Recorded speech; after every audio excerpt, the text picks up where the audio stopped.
Amados, paz do Senhor Jesus, amém? Bom estar aqui. Eu estive aqui ontem, na manhã e à tarde, não pude vir à noite porque já tinha um compromisso. E hoje retorno e é bom rever muitos irmãos queridos, amigos que tenho nesta igreja. Embora eu não tenha estado aqui em 67, como o pastor Samuel falou, mas conheço bem a história da igreja, até porque ontem mesmo a irmã Edileuza, quando estava falando aqui, testemunhando sobre a história da aliança, o que falou muito ao meu coração, ela fez referência ao meu sogro, que foi curado lá no retiro, no ano de 67, e por esta razão eu conheço bem a história da igreja, porque ele sempre me relata as coisas, as bênçãos que já foram derramadas na vida dele e desta cidade por causa desta igreja. E quantas igrejas não há nesta cidade que são filhas da guiar? A igreja que eu pastoreio é neta desta igreja. E a igreja que eu me converti é filha desta igreja, que é a segunda igreja. Então, é uma bênção.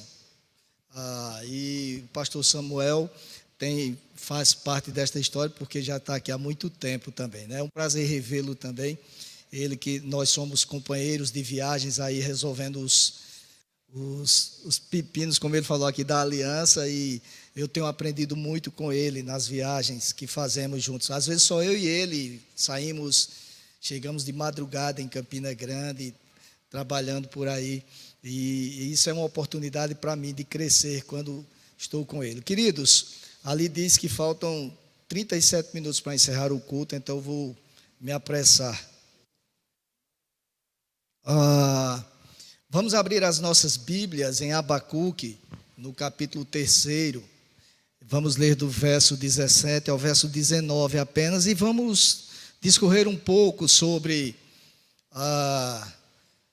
o contexto em que estas palavras que vamos ler foram proferidas pelo profeta Abacuque. Amém? Quem não achou, diga misericórdia. Abacuque, capítulo 3, dos versos 17 ao 19. Você abre sua Bíblia ou liga o seu celular na Bíblia. E aí você pode fazer o seguinte também, já que depois que você ler no celular, você aproveita e use o seu celular para uma coisa boa. Faça uma atitude missionária agora. Compartilhe o link da igreja com uma pessoa descrente para que ela possa também cultuar ao Senhor, ouvir a palavra do Senhor, já que o culto está sendo transmitido, né, pela internet. Vamos ler a palavra do Senhor. Ainda que a figueira não floresça, nem haja fruto na videira, ainda que a colheita da oliveira decepcione e os campos não produzam mantimento, ainda que as ovelhas desapareçam do aprisco e nos currais não haja mais gado, mesmo assim, eu me alegro no Senhor e exulto no Deus da minha salvação. O Senhor Deus é a minha fortaleza, Ele dá aos meus pés a ligeireza das corças e me faz andar nas minhas alturas, ao mestre do canto para instrumento de cordas. Amém? Louvado seja o nome do Senhor. Fala, Pai, aos nossos corações agora neste momento, que seja o Senhor a falar. Que as palavras dos meus lábios e o meditar do meu coração sejam agradáveis na Tua presença, ó Senhor. Oramos no nome de Jesus. Amém. Queridos, todos nós enfrentamos problemas durante a vida. Isto é a coisa mais óbvia que alguém poderia dizer. Independentemente da idade, enfrentamos dificuldades que são proporcionalmente a essa idade muito difíceis de serem resolvidas. E na vida espiritual também não é diferente. Muitos enfrentam as mais variadas dificuldades, desde impedimentos de virem à casa de Deus por alguma ação externa, até se tornarem prisioneiros, como o pastor Samuel falou aqui, de um aparelho de celular e de redes sociais que levam à frieza espiritual.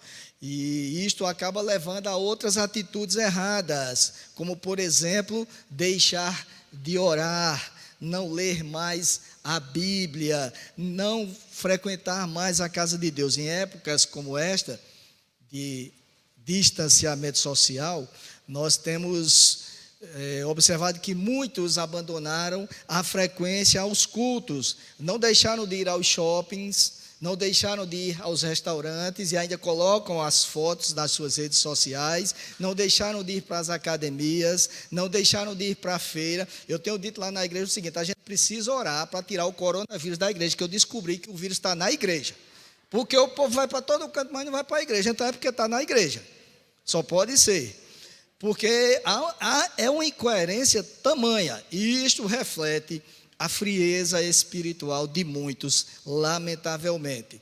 Lamentavelmente, queridos. E é interessante que as pessoas do grupo de risco querem vir à igreja de toda forma. Elas que correm risco, vêm à igreja. Mas aquelas que não estão correndo riscos, estas desapareceram. Muitas delas desapareceram da igreja. E isto leva, como eu disse, isto é na realidade um reflexo de um esfriamento espiritual que tem atingido todos, inclusive lideranças no nosso país. E nós precisamos orar por isto, para que nós não venhamos nos tornar como a Europa, berço da reforma, que hoje em dia está fria espiritualmente. Igrejas são vendidas para serem feitas delas restaurantes, cinemas, tantas coisas, porque simplesmente a frieza tomou conta do povo. Poucos conversam francamente com o Senhor sobre os seus problemas, sobre as dificuldades. Eles simplesmente preferem se distanciar do Senhor. Poucos fazem como, por exemplo, fez Jó, ou questionam Deus sobre as motivações com o objetivo de entender e se submeterem. Muitos se dirigem a Deus apenas reclamando e terminam, como eu falei, se distanciando do Senhor. Abacuque fez de forma contrária. O povo de Deus estava sendo massacrado pelos inimigos.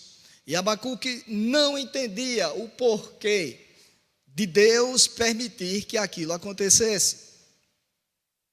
E mais, ele não entendia o porquê de os inimigos que eram ímpios obterem a permissão de Deus para massacrarem o seu povo. Por isto, ele não apenas questionou o Senhor, como foi além disto. Na época de Abacuque, os profetas tinham a tarefa de servir de intermediários entre Deus e o povo, e de alertar as pessoas quando elas estavam se afastando do Senhor, da aliança que haviam firmado com Deus. Nos dias atuais também não é diferente. Os líderes das igrejas têm essa função de alertarem o povo quando eles estão se distanciando do Senhor. Mas Abacuque questiona Deus sobre o fato de Deus aparentemente não ter cumprido a parte dele na aliança. Era como para ele, se Deus estivesse deixando de cumprir aquilo que havia acordado com o povo. Então ele fez uma primeira pergunta, que está no capítulo 1, nos versos 2 ao 4, e diz o seguinte: até quando, Senhor, clamarei pedindo ajuda a tu? Ou melhor, pedindo ajuda, e tu não me ouvirás? Até quando gritarei violência, e tu não salvarás? Porque me fazes ver a iniquidade? Porque toleras a opressão? Pois a destruição e a violência estão diante de mim. Há litígios e surgem discórdias, por isso a lei se afrouxa e a justiça nunca se manifesta, porque os ímpios cercam os justos, e assim a justiça é torcida. Era um caos. O contexto era caótico. E Abacuque fez os questionamentos que eu falei uma primeira pergunta, mas são várias, como os irmãos viram. E a estes questionamentos Deus respondeu dizendo que no tempo certo haveria o castigo merecido. No capítulo 1, dos versos 5 ao 11, inclusive Deus iniciou a resposta dizendo: olhem entre as nações e vejam, fiquem maravilhados e admirados, porque no tempo de vocês eu realizo obra tal que vocês não acreditarão se alguém lhes contar. Quando nós recorremos a Deus, ainda que seja sem entender o porquê, mas confiamos nele, Ele é capaz de fazer coisas que as pessoas não acreditam se ouvirem apenas o relato. Tamanho é o poder do Senhor. E Abacuque continuou no diálogo com o Senhor e fez uma segunda pergunta, e o arrazoado dessa pergunta está dos versos 12 ao 17 do capítulo 1, mas no versículo 13, ele faz o questionamento propriamente dito: tu és tão duro de olhos, que não pode suportar o mal nem tolerar a opressão. Por que então toleras os traidores e te calas quando os perversos devoram aqueles que são mais justos do que eles? Porque, Senhor, tu estás permitindo que os ímpios devorem o teu povo, em outras palavras, massacrem o teu povo. E vejam que quando ele fez o questionamento, ele começou falando sobre o caráter de Deus. No entanto, ele questionou a forma de Deus punir, porque mesmo tendo um caráter santo, ele estava permitindo que os ímpios massacrassem o seu povo. Ele não entendia como Deus tinha trazido uma punição tão excessiva para o seu povo, permitindo que os ímpios usassem de uma maldade extrema contra os justos. E após questionar o Senhor, o profeta afirmou que esperaria pela resposta, porque ele confiava na fidelidade do Pai. Por isso que no capítulo 2, no verso 1, ele disse que aguardaria para ver o que o Senhor lhe diria, qual a resposta que o Senhor daria para a sua queixa. Porque Abacuque sabia de uma coisa que parece que muitos crentes esqueceram, talvez porque se distanciaram do Senhor. Abacuque sabia que Deus iria responder. Queridos, Deus sempre responde, e Deus respondeu a Abacuque. Não fez, no entanto, para o benefício do profeta, exclusivo dele, mas para informar ao povo, informar as demais pessoas. Ou seja, Deus deu instruções para Abacuque, para que ele escrevesse aquilo que estava ouvindo do Senhor, e por isto mesmo, a resposta de Deus não teria cumprimento imediato. Então Deus estava dizendo assim para ele: escreva, porque eu vou fazer o que você está querendo, agora não vai ser neste momento, porque não é no seu tempo, é no meu, em outras palavras.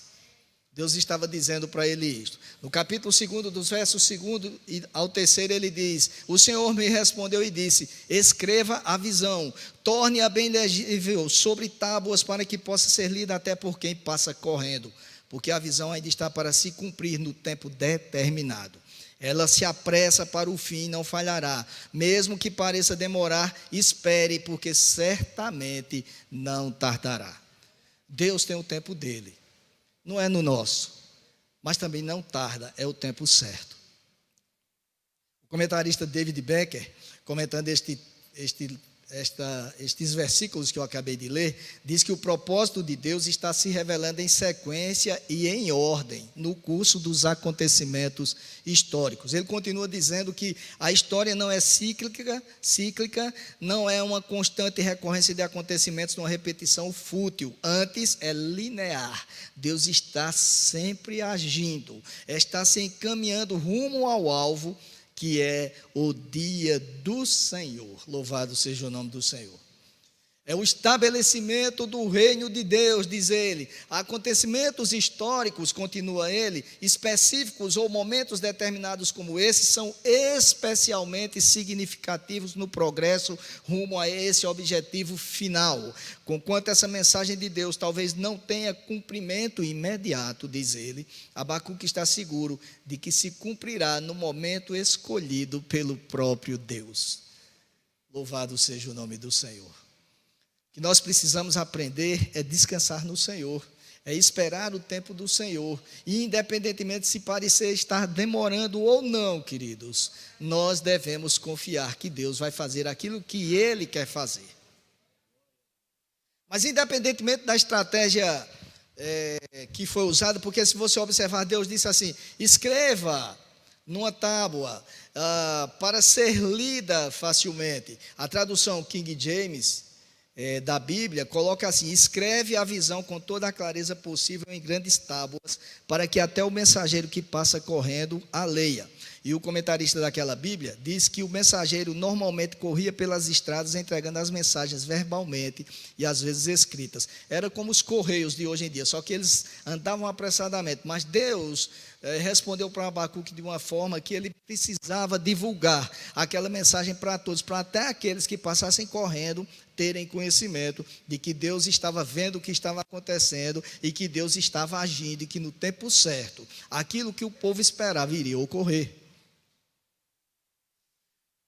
E aí, como eu dizia, independentemente dessa estratégia de comunicação da mensagem, o que Deus estava mostrando pela mensagem é que a Babilônia, que era quem oprimiu os justos naquela época, seria destruída e que o povo de Judá, assim como o profeta, deveriam ficar preparados todos os dias. Sabe quando aconteceu isso que Deus disse para Abacuque? Aconteceu 66 anos depois da resposta de Deus, mas aconteceu no tempo de Deus, e o povo precisava ficar preparado, sabendo que Deus estava agindo. O nosso problema é que ou Deus age no nosso tempo, ou então nós simplesmente abandonamos Ele, como que sejamos donos do tempo e da nossa vontade e da vontade de Deus também. Muitas vezes tem gente por aí determinando que Deus tem que fazer, e se Deus não fizer, ele simplesmente não quer mais saber de Deus. Outro dia eu estava conversando com um rapaz no escritório que ele disse que estava lá num hospital, não aqui na Paraíba, e a filha dele foi operada e estava tendo péssimas reações, e dizia ele, e tinha um filho do ímpio do lado que foi operado da mesma coisa e dormia tranquilo. E eu fui no corredor e disse assim: Deus, ou tu cura minha filha agora ou eu te deixo. Ele contando isso com a maior arrogância, e eu fiquei pensando, ainda bem que eu não estava no lugar de Deus, porque senão eu diria, grande coisa eu estou perdendo. Misericórdia, irmãos, como é que as pessoas acham que podem dizer isso para Deus? Mas isto é o reflexo atual. Muitos na igreja estão assim. Muitos não querem vir mais para a igreja por causa de uma pandemia, mas a pandemia foi apenas a gota d'água, porque na verdade eles já vinham insatisfeitos, porque Deus não está fazendo aquilo que eles querem. Muitos passaram a achar que culto agora é EAD, ensino à distância, e aí não querem mais saber da igreja também, e às vezes estão na frente da TV e, por exemplo, agora se estiverem ouvindo, esse negócio está muito chato, muda, vou procurar outro lugar. Outra coisa para assistir, porque querem ouvir aquilo que eles acham que devem ouvir, e não aquilo que precisam ouvir. Mas vejam, eu disse que a resposta ocorreu 66 anos depois. Porque, como eu disse, Deus sempre responde às nossas orações. Muitas vezes a resposta vem imediatamente, outros casos ela demora, mas sempre ocorre no tempo certo, o tempo do Senhor. Se você tem orado, tem buscado ao Senhor, saiba que a resposta virá. No tempo de Deus, na forma de Deus, Deus sempre responde, até o silêncio dele é uma resposta. Por isso, no versículo 4, Deus disse uma frase que inclusive tornou-se a base da doutrina da justificação pela fé. Escreve, pois, eis que a sua alma está orgulhosa, a sua alma não é reta nele, mas o justo viverá pela sua fé. Você está muito arrogante, em outras palavras, Deus está dizendo. Sua alma não descansa no Senhor, mas aqueles que me conhecem, aqueles que sabem que eu sou, estes viverão pela fé. Ou, em outras palavras, não olhe para o que você vê, mas para o que eu posso fazer, está dizendo o Senhor. É como se Deus dissesse, eu sei, Abacuque, que a situação está difícil, eu sei que a Babilônia está massacrando vocês, mas saiba que eu tenho o controle da história. Você e o seu povo, Abacuque, precisam confiar em mim, porque vocês são justificados, e o justo não se baseia no que vê, mas no que espera, no que crê.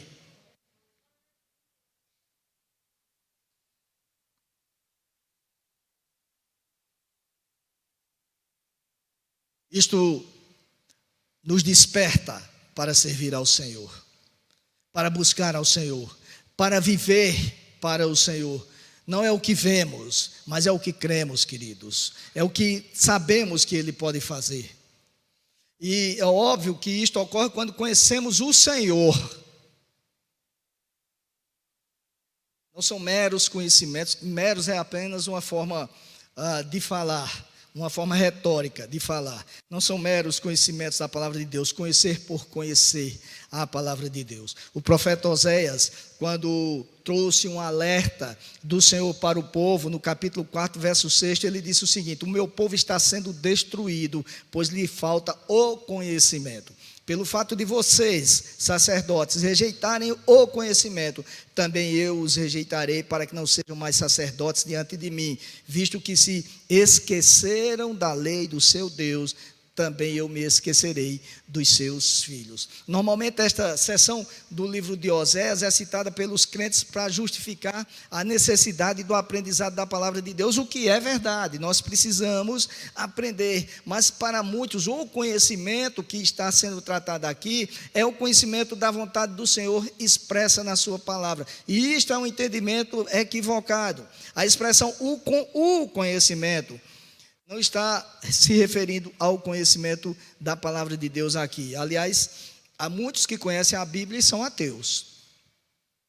Então não está se referindo a isso. Outros há que, embora sejam cristãos, conhecem a Bíblia apenas para confrontarem os ensinamentos. Às vezes o pastor está ensinando uma coisa e ele está olhando para ver se está de acordo com o que ele entende. Então são pessoas cujas vidas não expressam o conhecimento da palavra de Deus, ou seja, não vivem aquilo que conhecem. Então não é desse conhecimento que o profeta está falando. O conhecimento especificado com o artigo definido em hebraico está vinculado ao conhecimento do Senhor. Refere-se à incapacidade que o sacerdote, para quem Oséias estava falando, a incapacidade que ele tinha de dar a instrução necessária da aliança que Deus havia feito com o povo e de como o povo deveria ter conhecimento dessa aliança. Ou seja, faltava ao povo o conhecimento de que Deus queria relacionar-se com o povo. Faltava ao povo relacionamento com Deus. O conhecimento de que trata aqui é um conhecimento que nos faz relacionarmos-nos com o Senhor. Se você observar a seção, já no primeiro versículo, está explicitado o que conhecimento era esse. Porque o Senhor tem uma controvérsia, diz ele, com os moradores da terra. Não há verdade, nem amor, nem conhecimento de Deus na terra, diz o texto. Por causa dessa falta de conhecimento, houve o desvio de conduta do povo. É óbvio que eu não estou dizendo, eu quero deixar isso bem claro, que o conhecimento da palavra de Deus seja desnecessário. Pelo contrário, é através dela que nós conhecemos mais a Deus. O que eu estou dizendo, meus amados, é que não apenas devemos conhecer a vontade do Senhor, mas conhecer o próprio Senhor. Estou falando de uma vida de obediência à vontade de Deus. Não faltava conhecimento da vontade de Deus ao sacerdote, tanto que logo em seguida Deus disse que ele se esqueceu da lei do Senhor, e se esqueceu aqui no sentido de não colocar em prática aquilo que ele conhecia. Faltava o conhecimento, ou seja, faltava compromisso, relacionamento, intimidade, vida diante do altar. O problema é que tem muito crente que quer estar no altar, no lugar de Deus. Ao invés de se colocar diante do altar, se humilhar diante do Senhor, buscar relacionamento com o Senhor. Nos dias atuais, nós temos vivenciado um cenário semelhante no meio do povo de Deus. Lamentavelmente, queridos, lamentavelmente, a destruição está ocorrendo diante de cada um de nós. Mas não estamos percebendo, porque estamos muito envolvidos com os nossos projetos pessoais. Os lares estão sendo esfacelados. Cada dia que passa eu vejo mais casais se separando dentro das igrejas. Filhos que não gostam de vir à igreja. E não adianta culpar a igreja, porque o não vir à igreja é apenas um reflexo da frieza espiritual. Famílias que buscam tão somente o sucesso material, luta pelo poder dentro de muitas igrejas, rancores que não permitem a presença de Deus na vida da pessoa, namoros que não permitem que Deus fique presente no lugar onde o casal está, pensamentos coniventes com o mundo. O pastor Samuel citou aqui agora há pouco, muitos que ficam se digladiando nas redes sociais por causa de política. Eu sempre tenho dito, se todo mundo que discute política no Facebook, no Instagram, nas redes sociais, usasse o mesmo espaço para falar de Jesus. Porque falam de políticos com uma paixão incrível. Ficam com raiva dos irmãos, se digladiam pelas redes sociais, não falam uma palavra sobre Jesus.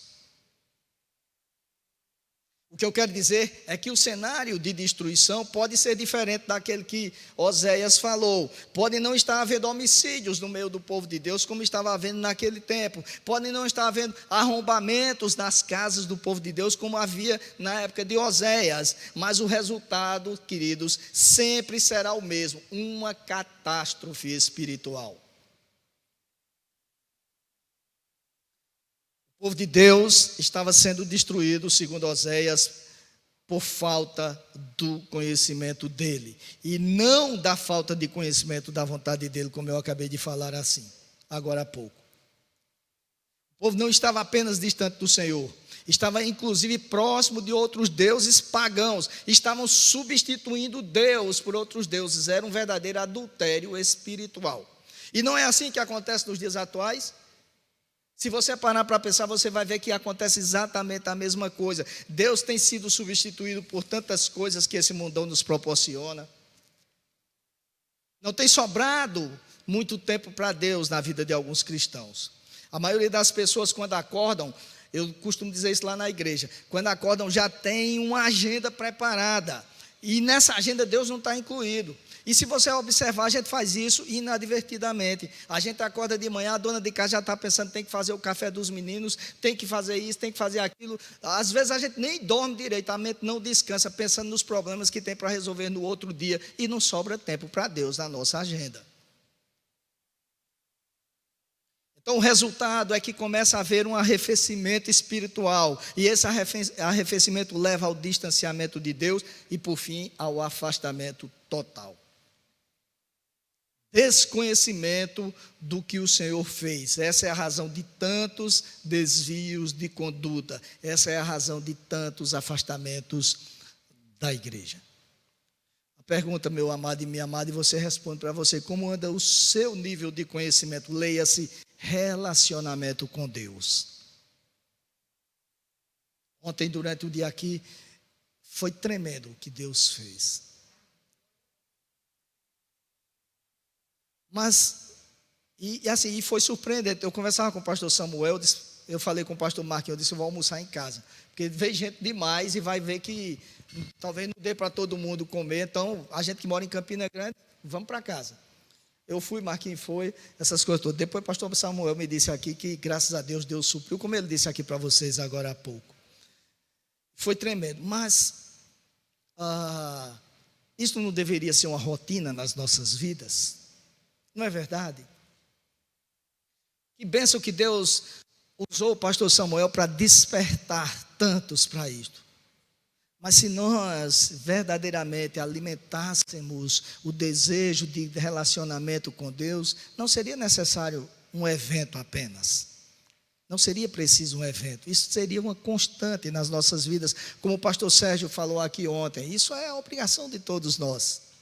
Como a irmã Edileuza lembrou ontem aqui, pararam no tempo, deixaram de orar. Isso não pode acontecer. Felizmente, muitos têm priorizado o tempo com sentimentos de rancor, coração rancoroso, que não dá espaço para Deus, pensamentos sobre uma pessoa ou com uma pessoa, planos para a vida. Eu não estou dizendo que não devamos fazer planos, mas nós precisamos saber o que é. Nós estamos com uma série de mensagens lá na igreja, só mudou o título, mas é mais ou menos sobre o mesmo tema daqui. E o título é imprescindível, porque há coisas que são importantes, mas há coisas que são prioridades, tem que vir em primeiro lugar. Não pode tomar o lugar de Deus, jamais. Mas às vezes a gente simplesmente só planeja para a vida sem colocar Deus nos planos. Muitas vezes temos enchido o nosso tempo com trabalho, com estudos. Outros são medrosos, desejo de ter as coisas, internet, lazer e até a igreja. Porque tem gente que está envolvido com a igreja, com a obra de Deus, mas não está envolvido com o Deus da obra. Isso é um caso que nós precisamos parar para pensar. Qual tem sido o lugar atribuído a Deus na sua vida, meu amado, minha amada? E quando eu digo isso, eu pergunto para mim também. Porque se eu não tiver cuidado, eu me torno uma máquina de pregar. Fico só preparando estudos, preparando sermão, preparando uma coisa, deixa de orar, deixa de tudo. Ontem o pastor Bartolomeu dizia uma coisa aqui, que quando eu era professor no seminário, eu dizia direto. Toda vez que eu chegava na sala de aula, eu dizia, tenham cuidado com os alunos. Tenham cuidado. Porque seminário, se você não tiver cuidado, você se preocupa tanto em fazer prova, em fazer trabalho, em estudar, que você deixa de orar, de ler a Bíblia, de tudo. E não é esse o objetivo. Por isso que eu tenho que me policiar todos os dias. Porque senão, eu acabo sendo um péssimo exemplo até para a igreja. Este ano eu fui ministrar no concílio da denominação, e eu estava dizendo uma coisa lá, porque eu sempre digo o seguinte, eu tenho 2 filhas, e sempre que eu vou ministrar em palestras, em encontros, essas coisas, eu digo o seguinte, eu tenho um sonho, o meu sonho é que minhas filhas possam dizer, papai, eu quero casar com um homem que seja para mim o que o Senhor é para minha mãe. Eu quero casar com um homem que seja para nós, para minhas filhas ou para os meus filhos o que o Senhor é para nós. Eu quero ser uma esposa que seja para o meu marido o que minha mãe é para o Senhor. Eu quero ser uma mãe que seja para os meus filhos o que minha mãe é para nós. Isso quer dizer que nós somos perfeitos? Não. Quer dizer que nós temos que vigiar todos os dias para dar bons exemplos. Mas aí eu fiquei pensando. Eu digo, Senhor, eu não estou fazendo nada. Porque há tantos homens por aí que são ímpios e são bons pais, bons maridos, não conhecem ao Senhor. E aí eu incluí, eu quero que as minhas filhas pensem que querem casar com um homem que seja piedoso igual o pai é, que dê exemplo. E se eu não me policiar em todos os aspectos, eu vou ser um péssimo exemplo para as minhas filhas. E eu percebi que eu estava sendo um péssimo exemplo. Porque aí, no sentido de que você está tão preocupado com a igreja, com cuidar da igreja, com tantas coisas, que você não vai encontrando tempo para Deus. Então, quando eu falo para você, eu estou perguntando para mim também. Voltando ao texto de Abacuque. Como vimos, Deus disse que iria fazer. Sumiu ali, pastor, o tempo. Que bênção, Deus ouviu minhas orações. No céu vai ser bom que a gente não tenha um relógio cuidando da gente, amém? Nós vimos que Deus disse que iria fazer o que o profeta esperava. E diante da resposta, Abacuque fez a oração em forma de cântico, que foi concluída com as palavras que nós lemos no início. Finalmente chegamos no texto que nós lemos no início. Ainda que a figueira não floresça, nem haja fruto na videira, ainda que a colheita da oliveira decepcione, e os campos não produzam mantimento, ainda que as ovelhas desapareçam do aprisco e nos currais não haja mais gado, mesmo assim eu me alegro no Senhor e exulto no Deus da minha salvação. O Senhor Deus é a minha fortaleza, Ele dá aos meus pés a ligeireza das costas e me faz andar nas minhas alturas. Ou seja, após questionar Deus, fazer todos esses questionamentos que eu citei para os amados irmãos agora, e após receber as devidas respostas, inclusive que ele não deveria olhar para o momento no qual estava imerso, o contexto das palavras, mas olhar para o que Deus podia fazer, Abacuque tomou uma decisão, porque este cântico aqui é uma decisão. E isso consiste em 2 atitudes que todos nós devemos ter em mente. A primeira, alegrar-se no Senhor, independentemente das circunstâncias. Louvado seja o nome do Senhor. Haja fartura ou não, alegria ou não, doenças pandêmicas ou não. Interessante como esse princípio é ensinado e pregado em muitos segmentos de nossas vidas, mas não é pregado em relação ao relacionamento com Deus. Numa cerimônia de casamento, por exemplo, Os noivos fazem o voto de se amarem na fartura, na pobreza, na alegria, na tristeza, na saúde, na doença. E aí vocês sabem, os que já casaram e os que estão querendo casar, amém por isso, vão fazer também esses votos.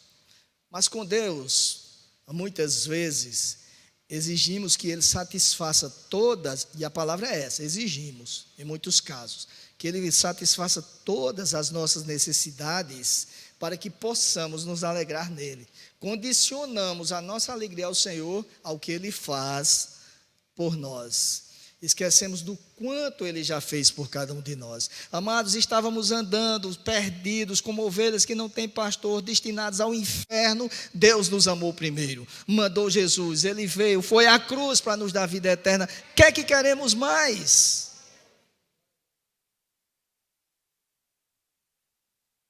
Temos muito a aprender com o profeta Abacuque. Ao invés de reclamar de Deus com o espírito de superioridade, ele reclamou para o próprio Deus com o espírito de quem queria se submeter à vontade do Pai. Ele orou, ele questionou, e não é pecado fazer isso. Moisés fez a mesma coisa, mas com o intuito de alguém que quer se submeter ao Senhor. O resultado, Deus respondeu, como nós vimos, de forma contrária ao que ele queria ouvir. Mas disse o que ele precisava ouvir. Isto foi suficiente para que o profeta tomasse a decisão certa, alegrar-se no Senhor sempre. O apóstolo Paulo, quando escreveu a carta aos Filipenses, estava preso, mas a palavra que graça no texto da carta aos Filipenses é alegria. Alegrai-vos no Senhor. Outra vez digo, alegrai-vos. E estava preso injustamente. Quando não investimos no nosso relacionamento com o Senhor, quando não oramos, quando não lemos a Bíblia, quando não cultuamos ao Senhor, se Ele não nos responde como queremos, nos afastamos dEle. No entanto, quando estreitamos o nosso relacionamento com Ele, independentemente da resposta que Ele nos dá, nos alegramos nele. Louvado seja o nome do Senhor, porque Ele sabe o que é melhor para nós. Porque Ele tem o tempo certo e a forma certa de agir. No livro de Isaías, no capítulo 55, no versículo 8, consta o seguinte: os meus pensamentos não são os vossos pensamentos, e os meus caminhos não são os vossos caminhos, diz o Senhor. E o versículo 9 diz: assim como os meus pensamentos são mais altos do que os vossos pensamentos, os meus caminhos são mais altos do que os vossos caminhos. A segunda decisão, a segunda ação da decisão de Abacuque é de não apenas alegrar-se no Senhor, mas confiar nele. Ele disse: o Senhor é soberano e é a minha força, em outras palavras. Muitas vezes, mesmo alegrando-nos, nossos pés vacilam, porque nós somos seres humanos, temos uma natureza corrompida pelo pecado e tendemos a vacilar muitas vezes. O salmista, no Salmo 73, diz: quando eu vi os ímpios prosperando, os meus joelhos vacilaram. Temos esta tendência, infelizmente. E aí, muitas vezes, quando vacilamos, temos a tendência de perder a alegria. Por isso o profeta decidiu alegrar-se e confiar. Não é uma alegria cega, não é uma alegria falsa, não é a unção do riso. Não tem a ver com isso. Tem a ver alegrar-se porque confia naquele que é a razão da alegria. Por isso que o salmista no Salmo 136, eu acho tremendo o Salmo 136. Rendei graças ao Senhor dos senhores, porque a sua misericórdia dura para sempre. E aí ele começa a dizer o que Deus fez. Aí é para isso que serve o conhecimento, para nos aproximar mais de Deus, para saber o que Deus é capaz de fazer. E ele diz: foi ele quem criou o sol para presidir o dia, a lua e as estrelas para presidirem a noite, porque a sua misericórdia dura para sempre. O refrão é constante. Foi ele quem abriu o mar vermelho para Israel passar, porque a sua misericórdia dura para sempre. E depois sepultou os egípcios no mesmo mar vermelho, porque a sua misericórdia dura para sempre. E ele vai falando e vai dizendo: porque a sua misericórdia dura para sempre. Porque quando nós conhecemos Deus, quando nos aproximamos dele, quando sabemos o que ele pode fazer, ainda que o momento esteja difícil, ainda que o momento seja contrário, mas nós nos alegramos e confiamos, porque o Deus que fez é o mesmo que continua fazendo e vai continuar fazendo, porque ele não mudou.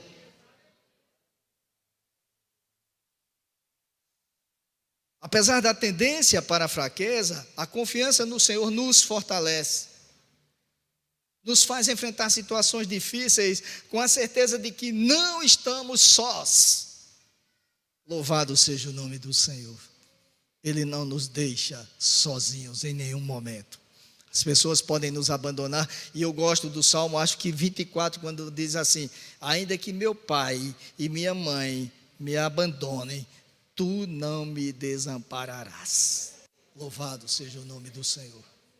Portanto, queridos, para encerrar, espelhemos-nos no exemplo de Abacuque, que é um servo de Deus, e o relato dele está aqui justamente para nos trazer ao despertamento, para mostrar que nós não podemos simplesmente condicionar a adoração ao Senhor, o serviço ao Senhor, a dependência do Senhor, aquilo que nós queremos de forma nenhuma.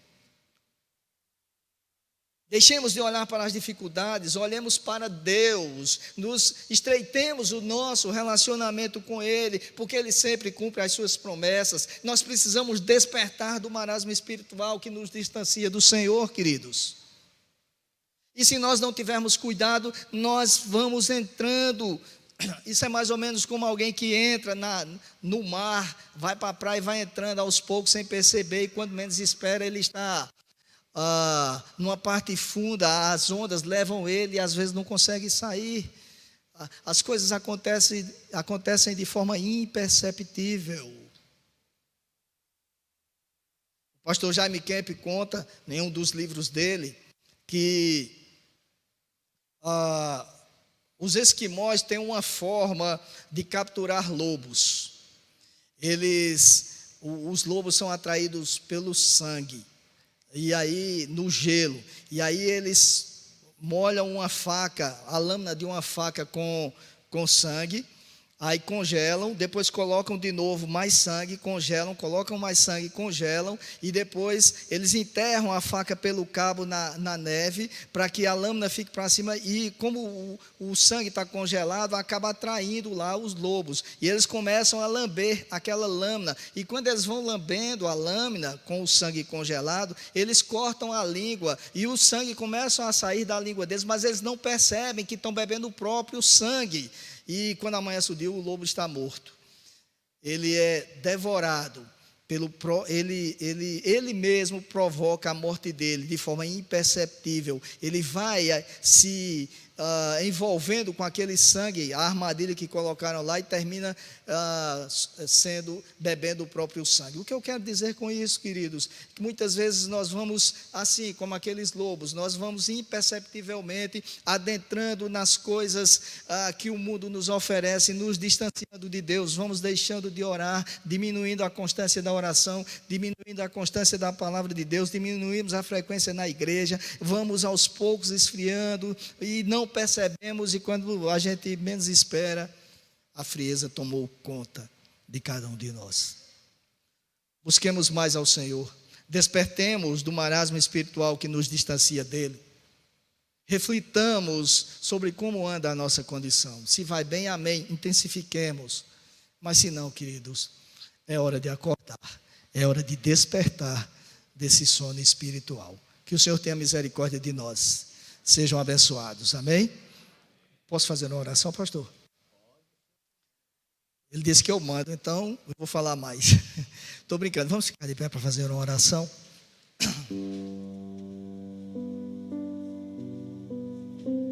Senhor, a nossa oração neste instante é um pedido de misericórdia. Tem misericórdia de nós.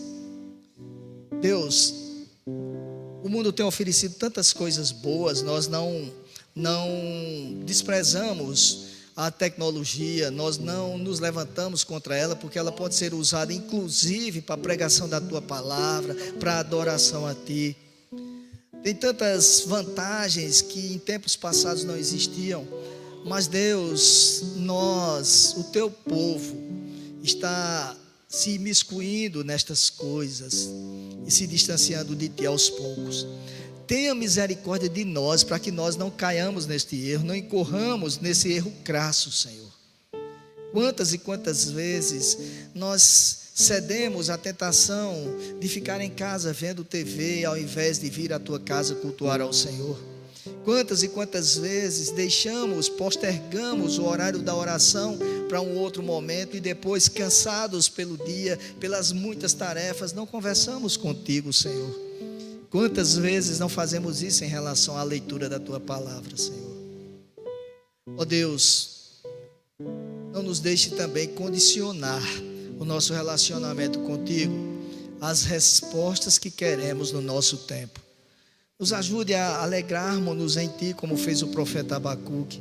Nos ajude a confiar em Ti cada vez mais, porque se depender de nós mesmos, do nosso eu, Senhor, nós tendemos a fracassar, porque a nossa natureza pecaminosa muitas vezes não quer permitir que nós tenhamos relacionamento contigo. Dá trabalho muitas vezes ter um tempo para oração, dá trabalho muitas vezes ter um tempo para a leitura da Tua palavra, dá trabalho muitas vezes, Senhor, ter tempo para Ti. Mas encontramos tempo para tantas coisas supérfluas. Nos ajude a ver o que é imprescindível nas nossas vidas, o que deve ser prioridade, Senhor, para que não venhamos a sucumbir espiritualmente. Tenha misericórdia de nós, Senhor. É a nossa oração no nome de Jesus. Amém.